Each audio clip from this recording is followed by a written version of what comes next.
감사함으로 그 문에 들어가며 찬송함으로 그 궁정에 들어가서 그에게 감사하며 그 이름을 송축할지어다.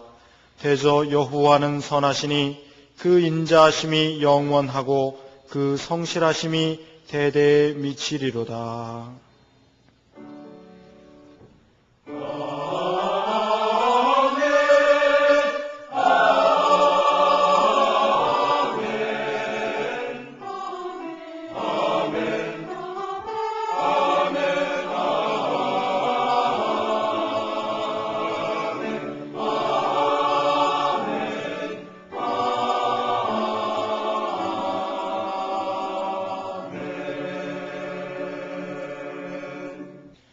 이 시간 하나님께서 우리에게 주시는 구약의 말씀은 출애굽기 34장 21절에서부터 24절까지입니다. 136쪽입니다. 너는 엿새 동안 일하고 제7일에는 쉴지니 밭 갈 때나 거둘 때에도 쉴지며 77절 곧 맥추의 초실절을 지키고 가을에는 수장절을 지키라. 너희 모든 남자는 매년 3번씩 주 여호와 이스라엘의 하나님 앞에 보일지라. 내가 열방을 내 앞에서 쫓아내고 내 지경을 넓히리니 내가 매년 3번씩 여호와 너의 하나님께 보이러 올 때에 아무 사람도 내 땅을 탐내어 엿보지 못하리라. 아멘.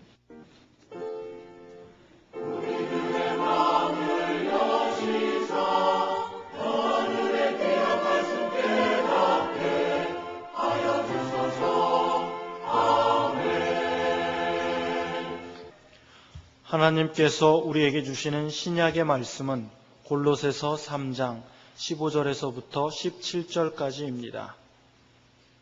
327쪽입니다. 그리스도의 평강이 너희 마음을 주장하게 하라. 평강을 위하여 너희가 한 몸으로 부르심을 받았나니 또한 너희는 감사하는 자가 되라. 그리스도의 말씀이 너희 속에 풍성히 거하여 모든 지혜로 피차 가르치며 권면하고 시와 찬미와 신령한 노래를 부르며 마음에 감사함으로 하나님을 찬양하고 또 무엇을 하든지 말에나 일에나 다 주 예수의 이름으로 하고 그를 힘입어 하나님 아버지께 감사하라. 아멘. 가을을 흔히 결실의 계절이라 그럽니다. 결실의 계절이기 때문에 또한 감사의 계절이기도 합니다. 이 가을에는 우리에게 시청각적인 교육 자료가 얼마나 많습니까? 풍성한 과일과 또 오곡이 이렇게 잘 익는 이런 계절을 바라보면서 농사를 짓지 않는 사람도 참 감사를 느끼고 하나님께 감사하게 되고 또 감사하는 마음을 좀 전하고도 싶고 감사를 고백하고도 싶고 그런 계절 아니겠어요?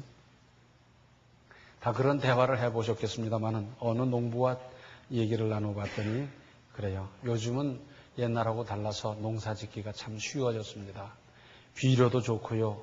농약도 아주 좋아졌고 또 농사하는 방법도 나날이 개선돼서 거기다 기계가 발달하고 그래서 농사 짓기가 참 쉬워졌습니다.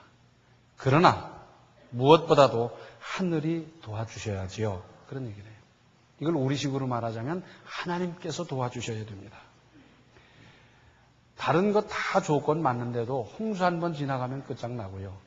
또 한 달만 가물어도 아우성치는 것이 인간 아니겠어요? 우리나라를 놓고 본다고 하면 극히 일부 지역에 수해나 한해 또는 냉해가 있었던 것도 사실이지만 우리나라 전체적으로 본다고 하면 오랫동안 풍년을 누려왔습니다. 얼마나 감사한 일입니까? 오늘 구약 본문 중에서 22절 하반절부터 24절을 다시 보시면 가을에는 수장절을 지키라. 너희 모든 남자는 매년 3번씩 주 여호와 이스라엘의 하나님 앞에 보일지라. 내가 열방을 네 앞에서 쫓아내고 네 지경을 넓히리니 내가 매년 3번씩 여호와 너의 하나님께 보이러 올 때에 아무 사람도 네 땅을 탐내어 엿보지 못하리라. 안식일을 비롯해서 계절을 제대로 정성껏 잘 지키면 하나님께서 나라를 보존해주고 개인을 보존해줄 것이고 그리고 형통하게 해줄 것을 약속하고 계십니다. 또 신약 본문 15절 하반절을 보면 너희는 감사하는 자가 되라 그랬습니다. 한번 생각해 보십시다. 우리 부모님을 비롯해서 어떤 사람, 누구, 친구일 수도 있고 친척일 수도 있는데 그렇게 했을 때 제일 먼저 떠오르는 그 사람의 모습은 뭡니까? 가령 우리 학생들이 엄마를 생각할 땐 그럴 거예요. 눈에만 띄면 공부하라고 다그치는 엄마의 모습. 뭐 그거부터 떠올리지 않을까 모르겠어요. 자, 누구 그랬더니 그 사람 입만 벌리면 늘 불평하는 사람, 그게 떠오를 수도 있어요. 어떤 사람은 그저 입만 벌리면 비판하는 사람, 비판쟁이. 그런가 하면 어떤 사람은 그분 그저 늘 감사하고 살지. 그분 하면 제일 먼저 떠오르는 게 감사. 그분 다른 사람 늘 위로하고 격려하고 사는 사람. 참 그분 만나면 힘을 얻어. 그런 사람이 있고. 또 어떤 사람은 늘 칭찬하기를 즐겨하는 분이 있어요. 나에 대해서 하나님께서 나를 생각하시면 탁 떠오르는 생각이 뭐겠어요? 다른 사람들이 나에 대해서 생각하면서 또는 내 자녀들이 생각하면서 나에게 제일 먼저 떠오르는 이미지가 뭐겠습니까? 신약 사도행전에 크게 역사했던 요셉이라는 사람이 있어요. 근데 이분은 그 본명이 한 번 나오고 그리고는 성경 그 다음에는 쭉 뭐라고 나와 있냐면 바나바 그랬어요. 그 말의 뜻인즉은 권위자라. 다른 사람을 잘 권유하고 위로하는 사람. 초대교회에 가난하고 병든 사람, 그저 그 핍박이 불안하면서도 모이기를 힘쓰고 그런 때. 그 사람들을 얼마나 잘 권유하고 위로했던지 그게 이름이 되어버렸어요. 그것이 그냥 이름이 될 정도가 아니라 성경에 기록되어서 길이 남을 이름이 될 만큼 그분은 늘 다른 사람을 권유하고 잘 위로하는 사람이었어요.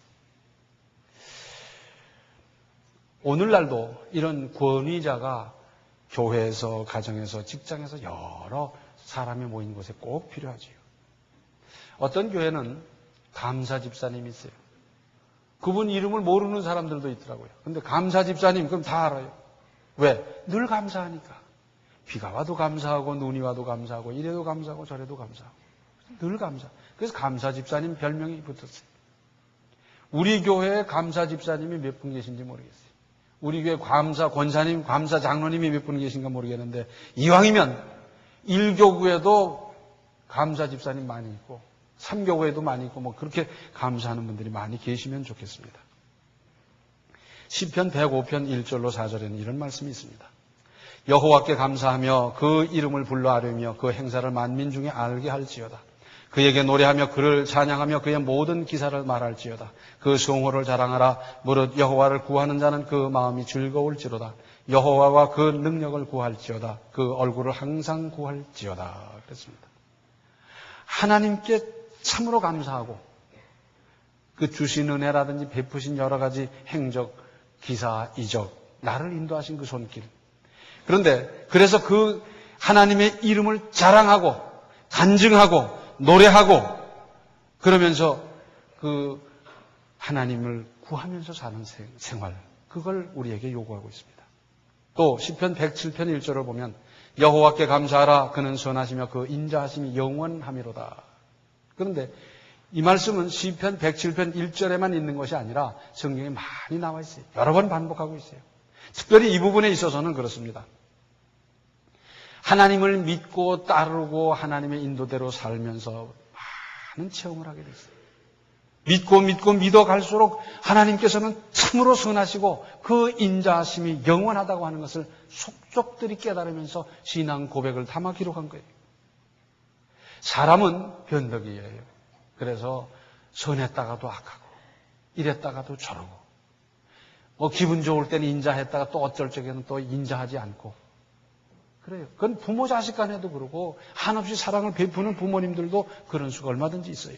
그런데 우리 하나님께서는 얼마나 선하신지 끝까지 선하시고 늘 선하시고 그리고 그 인자하심이 잠깐 있다 없어지고 1년 있다 없어지는 그런 인자가 아니라 끝까지 영원토록 인자하신 것을 체험하고 그 체험이 얼마나 대단했던지 여러 군데에서 기록하고 있지 않습니까? 시편 9편 1절과 2절에는 내가 전심으로 여호와께 감사하며 주의 모든 기사를 전하리이다. 내가 주를 기뻐하고 즐거워하며 지극히 높으신 주의 이름을 찬송하리니 그랬어요. 내가 전심으로 여호와께 감사하며 했는데 이 부분을 세번역 성경은 이렇게 적고 있습니다. 나의 마음을 다 바쳐서 감사드립니다 하는 말이에요. 내 마음 전부를 바쳐서 하나님 참 감사합니다.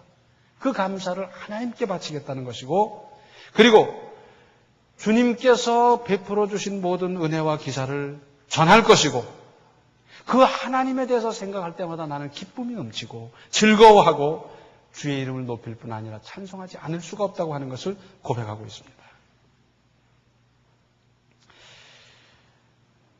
골로새서 2장 7절 하반절에는 감사함을 넘치게 하라 그랬어요. 또 이 말씀은 세번역 성경으로 보면 감사하는 마음이 넘치게 하십시오 그랬어요. 무슨 뜻입니까? 우리가 감사가 부족해요. 감사를 굉장히 많이 해도 부족할 터인데 그것이 빈약해요. 세상 무슨 일이든지 대개 지나치면 탈이 나게 돼 있어요. 대부분이 그렇습니다. 그래서 시장하다고 해서 밥을 많이 먹으면 배탈 나죠. 다른 일도 마찬가지. 그런데 감사는 워낙 부족하기 때문에 내가 생각할 때 이마만큼한 감사는 넘치는 감사 아니겠나. 그것 이상으로 얼마든지 감사해도 된다는 겁니다. 감사를 좀 넘치게 하시기를 바랍니다. 또 감사의 크기가 믿음의 크기 아니겠습니까? 그래서 하나님의 은혜를, 하나님의 섭리를, 하나님의 손길을 생각하면서 참 감사하는데 그 감사가 큰 사람은 믿음이 큰 사람이고 감사가 적은 사람은 믿음이 적은 사람이고 감사가 작은 사람은 믿음이 작은 사람. 감사가 큰 사람은 믿음이 큰 사람. 틀림없지 않습니까? 세상 없이 대단한 은혜를 베풀어 줘도 감사로 깨닫지 못하는 사람은 믿음 없는 사람이에요. 다른 사람이 볼 때는 별것 아닌 것 같은 것에도 참 하나님의 은혜를, 하나님의 역사를 깨닫고 느끼고 진심으로 감사하는 사람은 믿음이 큰 사람입니다. 틀림없지 않습니까? 어떻게 하면 되겠습니까? 먼저 데살로니가전서 5장 18절 잘 알지요? 범사에 감사하라. 이는 그리스도 예수 안에서 너희를 향하신 하나님의 뜻이니라. 하나님의 뜻입니다. 하나님께서 하라 그런 건데 범사에 감사하라는 겁니다. 평범한 것, 보통 늘 있는 그런 일을 감사하라는 건데 이것은 보통 사람은 몰라요. 늘 그러니까. 믿음이 적고 믿음이 작은 사람도 느낄 수가 없어요. 믿음 있는 사람이 평범하고 늘 있는 일상적인 것에도 감사를 느끼고 깨달을 수가 있습니다. 그것을 감사로 볼 수 있는 안목과 그렇게 볼 수 있는 관찰, 그리고 거기서 감사를 발견할 수 있는 믿음, 이것이 필요합니다. 이것 있으면 아침에 해가 뜨는 것도 감사하고요, 해가 지는 것도 감사하고, 아침밥이 그렇게 감사하고, 점심밥이 그렇게 해서 감사하고, 하루가 감사하고, 직장이 감사하고, 전부 감사해요. 지극히 당연한 것 같아 보이는 그런 일 하나하나가 그렇게 감사할 수가 없어요. 이렇게 범사에 감사하는 사람이 사실은 큰 믿음이고 그것은 또 하나님께서 우리에게 그렇게 깨닫도록 하시는 것, 그것이 하나님의 뜻이라고 분명히 말씀하고 계십니다. 또 히브리서 4장 16절을 보면 때를 따라 돕는 은혜라는 말이 나와요. 우리에게 늘 베풀어 주시는 은혜가 있습니다. 사실 우리는 하나님께서 공기를 5분만 걷어가도 꼼짝 못하고 다 끝나는 거예요. 그런데 다 당연한 줄로 알고 돈 한 푼 안 내고도 사용하고 그러잖아요. 그런데 그런가 하면 때를 따라 돕는 은혜가 있어요. 내가 목적을 놓고 오랫동안 기도했더니 응답받는 체험이 있고 문제를 해결해 주시는 은혜를 받고 이런저런 역사를 우리가 체험하면서 그때그때 받는 은혜가 있어요. 어려서 받은 은혜가 있고 지금 받는 은혜가 있고, 가정에서 받는 은혜가 있고, 사업을 통해서 받는 은혜가 있고, 때를 따라 돕는 은혜가 있어요. 그때마다 감사할 일입니다. 어떤 사람들은 다 차곡차곡 모아놨다가 연말에 한꺼번에 하지 그런 생각을 하는데 그렇게 해서 제대로 되는 일이 없어요. 그때 때를 따라 돕는 은혜를 느끼고 깨달을 때마다 하나님 앞에서 감사할 일입니다.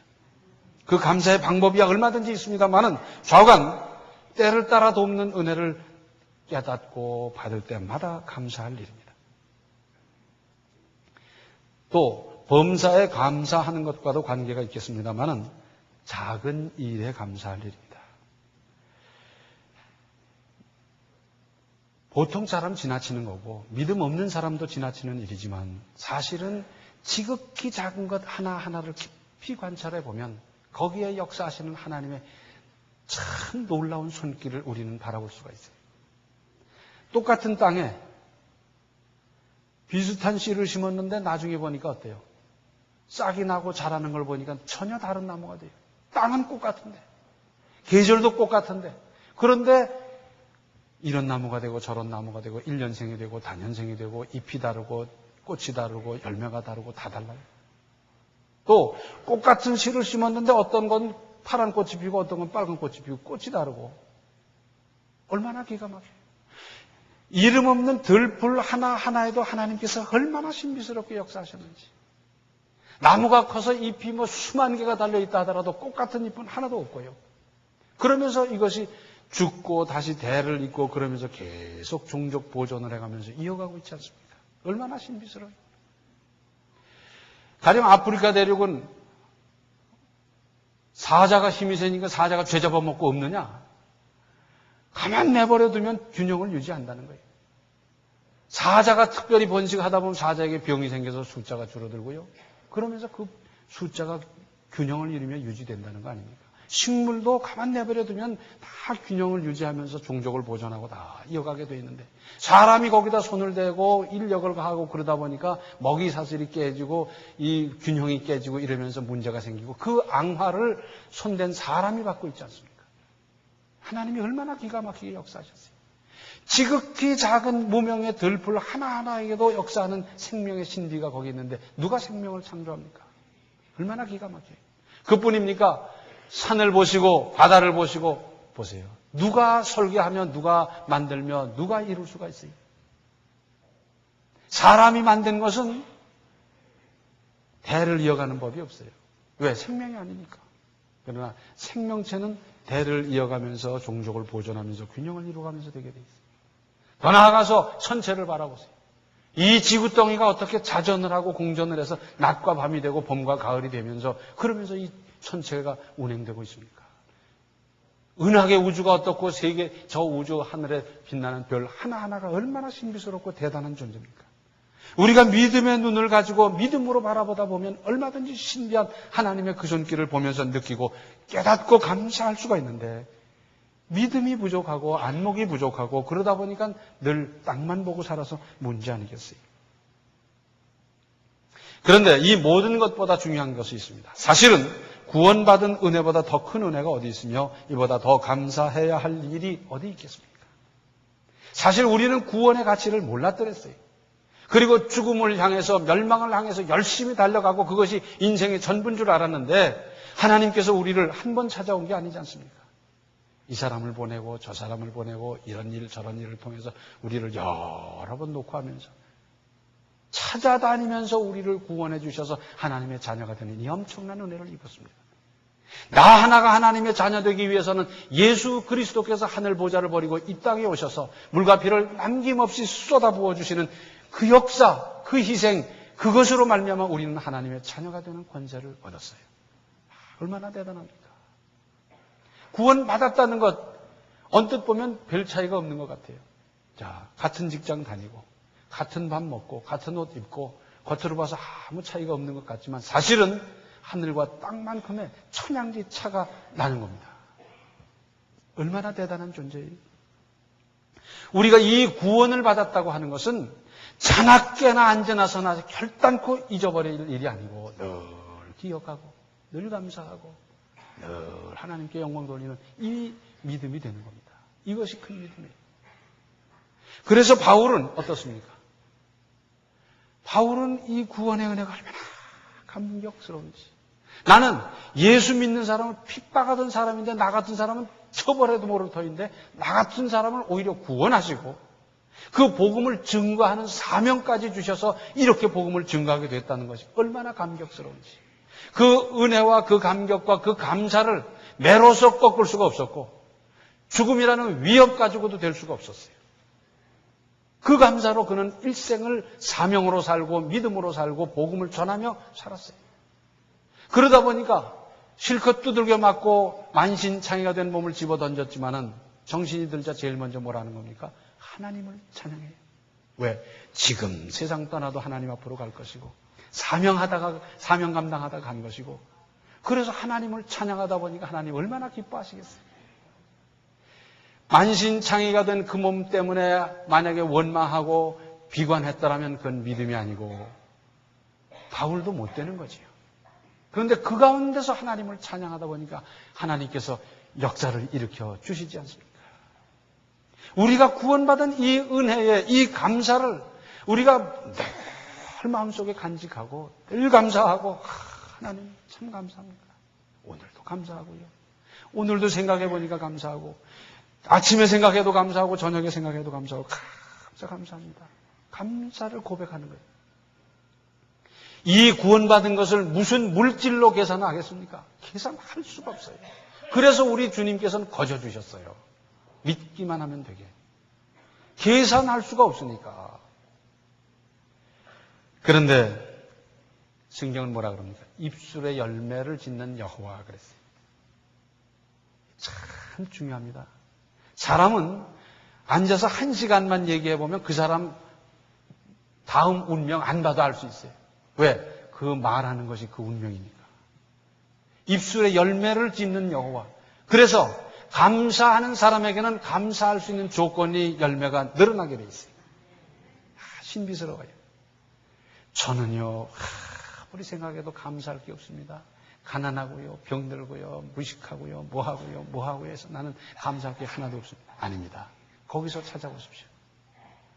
그 조건 가운데서도 내가 감사할 수 있는 것이 뭔지 찾아보시고 특별히 믿는 사람이라면 구원받았다는 것보다 더 큰 감사가 어디 있겠어요?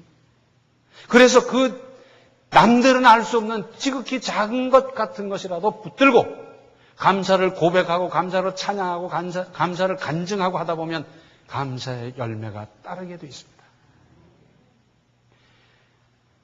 한번 누가 시험을 해보면 좋겠어요. 한 달 내내 불평하고 살았더니 어떻게 되고 한 달 내내 감사하고 살았더니 어떻게 되고 한 달 내내 비판하고 살았더니 어떻게 되고 한번 그렇게 살아봤으면 좋겠어요. 근데 성경은 어긋날 수가 없지 않습니까?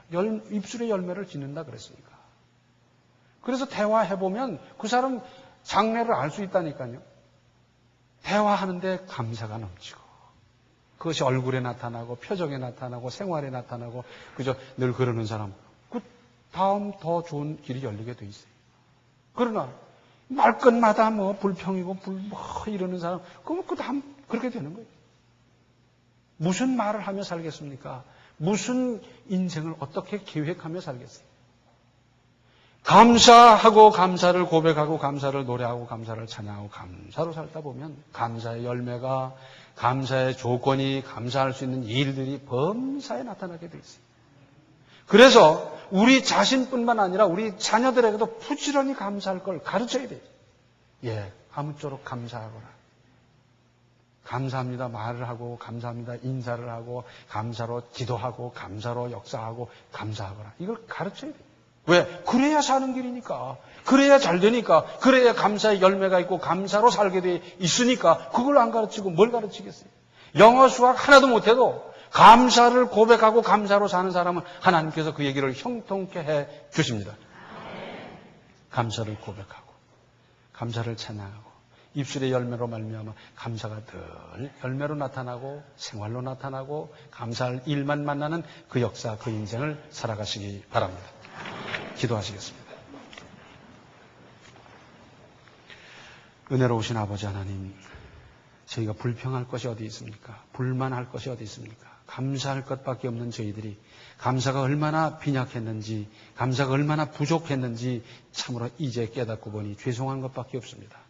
아버지 하나님, 이제부터 저희들은 입을 벌릴 때마다 우리의 삶 전체가 감사하는 인생이 되게 하여 주셔서 감사의 열매를 맺으며 감사할 일을 만나며 감사로 말미암아 날마다 은혜롭게 풍성하게 주님을 기쁘시게 하고 주님을 기쁘게 만나고 주님과 더불어 사는 인생 되게 하여 주시옵소서. 예수님의 이름 받들어 간절히 기도하옵나이다. 아멘.